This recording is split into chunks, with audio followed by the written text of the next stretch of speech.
Ripple की बहुत सारी गुड न्यूज़ आ रही है बैक टू बैक, तो उसके बारे में हम कंप्लीट इस वीडियो के अंदर बात करेंगे। सारी की सारी जितने भी जो नेगेटिव न्यूज़ है, पॉजिटिव न्यूज़ है, आपके साथ में शेयर करेंगे।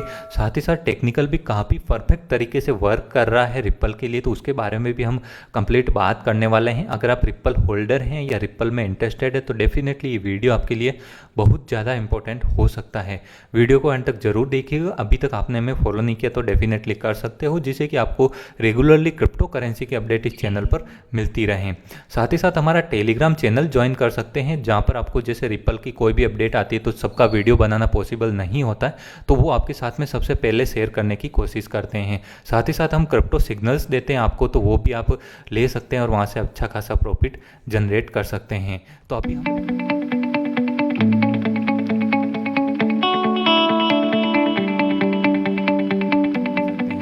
अभी हम रिपल के बारे में बात कर लेते हैं यहाँ पर।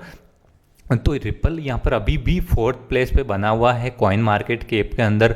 और जो लाइट कॉइन है इसने बहुत बार कोशिश की है फोर्थ नंबर पे आने की, इसने पूरी जान लगा दी थी, बट ये फोर्थ नंबर पे नहीं आया। और जितनी भी नेगेटिव न्यूज़ थी उसके बाद में भी रिपल का जो मार्केट कैप के अंदर फोर्थ नंबर पे बना हुआ है। और मार्केट कैप की बात करें तो 14 बिलियंस अभी भी मार्केट कैप इसका बना हुआ है, जो कि एक सबसे अच्छी बात है। लिक्विडिटी की बात करें तो काफ़ी ज़्यादा लिक्विडिटी है। अगर किसी भी अदर प्रोजेक्ट की अगर कोई ऐसी बैड न्यूज़ आती तो जहाँ पर ये फोर्थ नंबर पे, तो वो सीधा चला जाता 20 से लेकर 25 नंबर पे। बट ये अभी भी इतनी सारी नेगेटिव न्यूज़ के बाद भी ये फोर्थ नंबर पे बना हुआ, जो कि सबसे अच्छी बात है।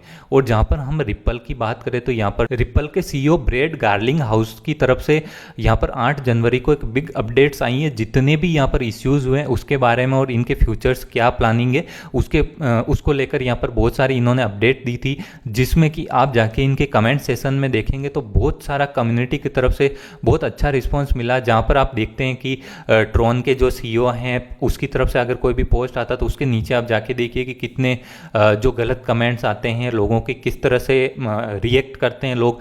बहुत बुरी तरह से रिएक्ट करते हैं, क्योंकि ट्रॉन एक इतना प्रोजेक्ट नहीं है जितना आप सोचते हैं। ट्रॉन एक सिट कॉइन के रूप में बोल सकते हैं अपन, इतना स्ट्रॉन्ग प्रोजेक्ट नहीं है। बट अभी भी कॉइन मार्केट कैप में अच्छी वैल्यू। बट मैं आपको एक डिफरेंस बता रहा हूँ कि एक रिपल कितना स्ट्रॉन्ग प्रोजेक्ट है और जो TRX है और TRX जैसे प्रोजेक्ट्स होते हैं। तो आप किसी भी जो प्रोजेक्ट के ट्वीट वगैरह आते हैं तो उसके नीचे जाके कमेंट सेशन में देखा करें कि उसके कितने ज़्यादा स्ट्रॉन्ग है और कितने बिलीवर्स हैं।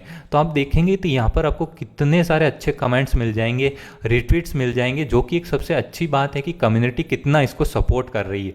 ये भी एक काफ़ी ज़्यादा मैटर करता है कि किसी भी प्रोजेक्ट के अंदर कम्युनिटी कितना ज़्यादा सपोर्ट करती है। रिपल के सीईओ ब्रेड गार्लिंग हाउस की तरफ से जितने भी यहाँ पर ट्वीट किए गए हैं उसका निष्कर्ष बता देता हूँ आपको कि क्या इन्होंने ये बात कही कि मतलब जिससे प्राइस के अंदर काफ़ी अच्छा मोमेंट अपने को देखने को मिला और काफ़ी जो पॉजिटिविटी मार्केट के अंदर आई है रिपल को लेके। तो सबसे पहली चीज़ तो उन्होंने यही बोली है कि काफ़ी लोग उनको ये क्वेरीज करते हैं कि आप चुप क्यों हो, आपको हमें अपडेट देना चाहिए ट्विटर पे। तो उन्होंने यही कहा कि ये जो लीगल मैटर है जो XRP के साथ में हुआ, तो उसका सब कुछ चीज़ें डिस्क्लोज करना ट्विटर पे, ये चीज़ें अगर इन्होंने सारी की सारी यहाँ पर आके बोल दी तो ये यहाँ पे प्रॉब्लम कर सकता है इनको लीगल एक्शन के अंदर। तो वो ये बोल रहे हैं कि हम साइलेंस नहीं, हम परफेक्ट तरीके से वर्क कर रहे हैं SEC के साथ में, और जितने भी उनको डॉक्यूमेंटेशन प्रोवाइड करने वो सारे के सारे हम प्रोवाइड कर रहे हैं। और कोई भी हम डिस्क्लोज नहीं करना चाहते कि हमारी क्या बात हुई है, क्या बात चल रही है।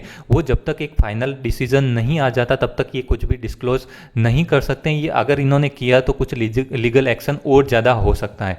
तो सबसे पहले तो इन्होंने ये बात कही है। इसके बाद में अपन बात करें जो अच्छी चीज़ों की, अच्छी जो न्यूज़ हैं उसके बारे में, तो यहाँ पर इन्होंने कहा कि आप अब जो लोगों की क्वेरीज थी कि आपने अभी तक इतना टाइम हो गया जो रिपल और SEC का जो मैटर है अभी तक सोल्व क्यों नहीं किया।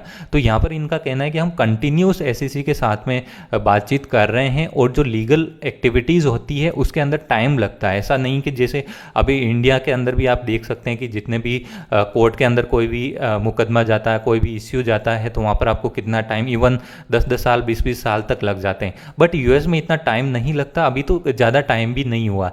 तो इनका यही कहना है कि लीगल एक्टिविटीज़ है उसमें थोड़ा टाइम लगता है, और ये लोग परफेक्ट तरीके से वर्क कर रहे हैं कि इनको जो भी क्वेश्चंस किए जा रहे हैं वो फटाफट से ये रिस्पॉन्स करने की कोशिश कर रहे हैं। तो ये भी एक अच्छी बात है। और जहाँ पर ये बात हो रही है डी लिस्टिंग की, कि बहुत सारे एक्सचेंजेस है जो डी लिस्ट कर रहे हैं, तो इनका ये कहना है कि जो ग्लोबली एक्सचेंज है उन्होंने अभी तक किसी ने डी लिस्ट नहीं किया। जो यूएस से रेगुलेटेड एक्सचेंजेस हैं, जो यूएस के रूल्स फॉलो करते हैं, जो कि सिर्फ और सिर्फ 5% है, वो ही उन लोगों ने ही यहाँ पर डी लिस्ट किया। और उन्होंने पूरी तरह से डी लिस्ट नहीं किया, मैक्सिमम एक्सचेंजेस ने सिर्फ ट्रेडिंग हाल्टिंग की है, मतलब ट्रेडिंग बंद की है जहाँ पर आप डिपॉजिट विड्रॉ कर सकते हैं। तो इसमें ये बात अपन मान सकते हैं कि जिन्होंने डी लिस्ट किया उसमें से अगर इनके फेवर में आता है ये जो SEC का, तो उसमें ये लोग वापस से इसको लिस्ट कर सकते हैं। जब डी लिस्टिंग का मतलब ये होता है कि पूरी तरह से डी लिस्ट करके ट्रेडिंग बंद करके साथ साथ में डिपॉजिट विड्रॉ सब कुछ बंद कर देना। अब यहाँ पर इन्होंने सिर्फ ट्रेडिंग बंद की है मैक्सिमम एक्सचेंजेस ने, तो उसमें आपको ये भी एक पॉजिटिव न्यूज़ है कि उन्होंने अगर SEC का फैसला इनके हक में आता है तो डेफिनेटली वापस से उन एक्सचेंजेस पे लिस्ट हो सकता है। तो ये चीज़ें हैं। और इन्होंने बोला है कि रिपल एक डिसेंट्रलाइज वे में काम करता है, ओपन सोर्स है, तो जितने भी एक्सचेंज लिस्ट किया है वो अपनी मर्जी से उन्होंने लिस्ट किया है, तो वो अपनी मर्जी से डी लिस्ट कर सकते हैं, उसमें हमारा कोई भी रोल नहीं है। तो वो इन्होंने यही कहा कि भाई जैसे ही अगर कुछ सब कुछ सही होता है तो उन्होंने अभी ट्रेड ही बंद किया, तो आगे जाके वापस से ट्रेडिंग स्टार्ट हो सकती है। बाकी जो इनके ट्रेडर्स हैं, जो भी होल्डर्स है, वो 95% आउट ऑफ यूएस हैं, मतलब यूएस से बाहर के हैं, तो मतलब इस पे ज़्यादा इफेक्ट नहीं पड़ेगा, सिर्फ और सिर्फ 5% लोगों को ही इफेक्ट पड़ेगा। और बाकी हम यहाँ पर बात करें तो रिपल लेज़र बहुत अच्छी चीज़ है, जो डिसेंट्रलाइज यहाँ पर बैंकिंग सेक्टर को काफ़ी सपोर्ट करता है, जहाँ पे डिसेंट्रलाइज वे में आप स्टेबल कॉइन्स जनरेट कर सकते हैं, बैंकिंग सेक्टर में बहुत सारा यूज केस कर सकते हैं। तो यहाँ पर रिपल के अंदर जो रिपल लेज़र है वहाँ पे स्टेबल कॉइन्स इश्यू होने स्टार्ट हो गए हैं, जो कि एक काफ़ी अच्छी बात है। ये सिर्फ और सिर्फ 8 जनवरी की ही न्यूज़ है, मतलब एक लेटेस्ट न्यूज़ है, जहाँ पर आप देखेंगे कि आपको मैं सिंपल सा बता देता हूँ। देखिए रिपल लेज़र जो है, रिपल लेज़र एक open source decentralize blockchain technology है कि जो कि एक रिपल का ही प्रोडक्ट है। विद इन 3 से 5 सेकंड के अंदर प्रोसेस हो जाते हैं, जो कि फास्टर देन अदर ब्लॉकचेन से तो काफ़ी ज़्यादा फास्ट है। अदर ब्लॉकचेन पे तो इवन आप देखेंगे कि बिटकॉइन में तो 2-2, 3-3 दिन तक लग जाते हैं। इथेरियम में भी आपको इतना फीस देने के बाद भी ट्रांजेक्शन के अंदर काफ़ी टाइम लग जाता है, बट ये 3 से 5 सेकंड के अंदर फास्ट ट्रांजेक्शन कर देते हैं और पूरी तरह से डिसेंट्रलाइज है जो रिपल लेज़र है। तो इसमें भी यहाँ पर इश्यू हो रहे हैं जो स्टेबल कॉइन्स है, तो इसका मतलब यही है कि यूज केस काफ़ी ज़्यादा बढ़ रहा है। और साथ साथ पार्टनरशिप की बात करें तो यहाँ पर काफ़ी सारी पार्टनरशिप्स भी चल रही है और बहुत कुछ चीज़ें अच्छी चल रही है, मतलब कि इतनी नेगेटिविटी होने के बाद भी काफ़ी चीज़ें इनकी पार्टनरशिप हो रही है। जो भी ये अपने स्टेटमेंट है वो सारे के सारे रिलीज कर रहे हैं, बट इनका एक ही कहना है कि जो लीगल एक्टिविटीज़ है उसके बारे में हम कुछ भी यहाँ पर आपको नहीं बता सकते हैं, क्योंकि अगर बताया तो उनका जो इश्यू है और ज़्यादा यहाँ पे प्रॉब्लम कर सकता है। तो जैसे ही कोई गुड न्यूज़ आती है डेफिनेटली हम टेलीग्राम पे आपके साथ में शेयर करेंगे। अभी टेक्निकली बात कर लेते हैं। टेक्निकली भी जो चीज़ें होती है मार्केट के अंदर काफ़ी परफेक्ट तरीके से वर्क करती है। आपको ऐसा नहीं अंधाधुंध बाई करना, कोई भी न्यूज़ आई और आप बाई कर लिया, अंधाधुंध बाई कर लिया, उसको सेल कर दिया, ऐसा मत करना, क्योंकि हर किसी असेस्ट के लिए टेक्निकली भी काफ़ी इंपॉर्टेंट रोल प्ले करता है, क्योंकि मैक्सिमम जो ट्रेडर्स हैं वो ट्रेडिंग एनालिसिस के अंदर ही बिलीव करते हैं। तो इसीलिए आपको ट्रेडिंग एनालिसिस का भी थोड़ा नॉलेज होना चाहिए। अगर आप किसी भी कॉइन्स को परचेज करते हैं तो अंधाधुंध आपको बिल्कुल भी बाई नहीं करना है।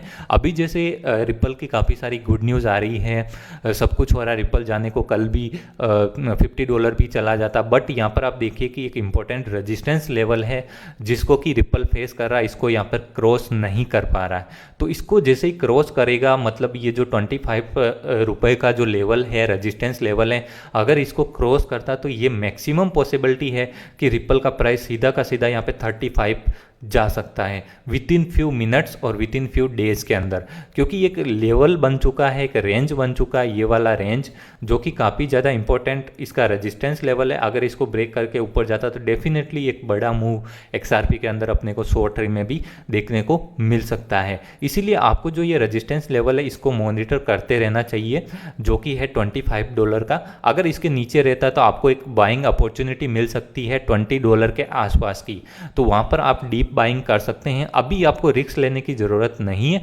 अगर आपके पास XRP होल्ड है तो डेफिनेटली आप होल्ड कर सकते हैं, आपको सेल करने की ज़रूरत नहीं। क्योंकि अगर आपने मैक्सिमम लोगों ने, सबसे बड़ी प्रॉब्लम ये कि लोगों ने बहुत पैसा लगाया इसके अंदर, वो भी मेरे पास बहुत सारे मैसेज आते हैं, लोगों ने 20 लाख 25 लाख इतने बड़े बड़े अमाउंट लगा दिए। लगाना, इन्वेस्ट करना कोई बुरी बात नहीं, बट आपने इन्वेस्ट ऐसी जगह पे किया जहाँ पर आपका रिस्क लेवल 99% है और जहाँ पर रिवार्ड लेवल सिर्फ 1% है।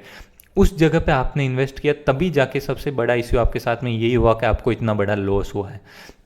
बहुत लोगों ने क्या किया कि यहाँ पर 50 रुपीज़ के आसपास का इन्वेस्टमेंट किया, तो अभी उनको होल्ड कर लेना चाहिए मेरे ओपिनियन के हिसाब से।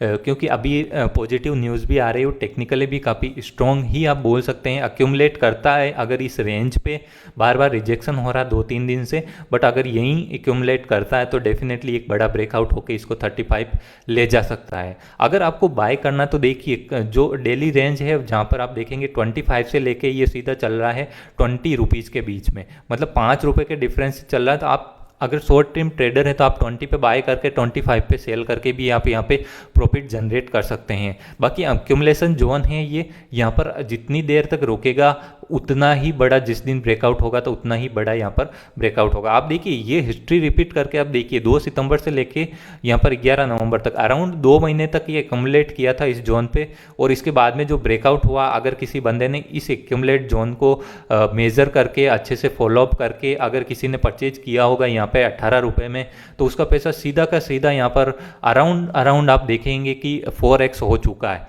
तो आप देख सकते हैं कि इतना ज़्यादा 3 से 4x यहाँ पर हो चुका पैसा। यही एक ट्रेडिंग एनालिसिस की परफेक्ट तरीके से ये वर्क करते हैं। इसीलिए लोग यहाँ पर इसको जितना एक्यूमुलेट किया, यहाँ पर बाइंग हुई, जो सीधा ब्रेकआउट हुआ और सारे के सारे लेवल तोड़ के यहाँ पर इतना ज़्यादा पंप हो गया। बट आप लोगों ने जहाँ पर ये सेलिंग का होता है, लोगों ने यहाँ पर 3x प्रॉफिट हो गया, मतलब 3 गुना प्रॉफिट हो गया विद इन 4 से 5 दिन में, तो लोग तो आउट होने ही होने। बट वहाँ पर आप घुस गए, वहाँ पर आपने बाइंग कर ली, तो ये तो आपकी सबसे बड़ी गलती हुई ना। प्रोजेक्ट कितना भी अच्छा हो, बट आपको ऑलरेडी जो चीज़ 3 गुना हो गई उसको आप बाय करोगे, वो भी 20-20 लाख 30-30 लाख रुपए का इन्वेस्ट करोगे, फिर तो यार बहुत ज़्यादा रिस्क लेवल हो जाता है। तो ये एक बाइंग जोन हो सकता है आपके लिए। अगर आप एक लॉन्ग टर्म होल्डर हैं XRP के, अगर आप चाहते हैं कि मेरे को लॉन्ग टर्म के लिए होल्ड करना है, तो आप डेफिनेटली इस जोन के अंदर बाय कर सकते हैं।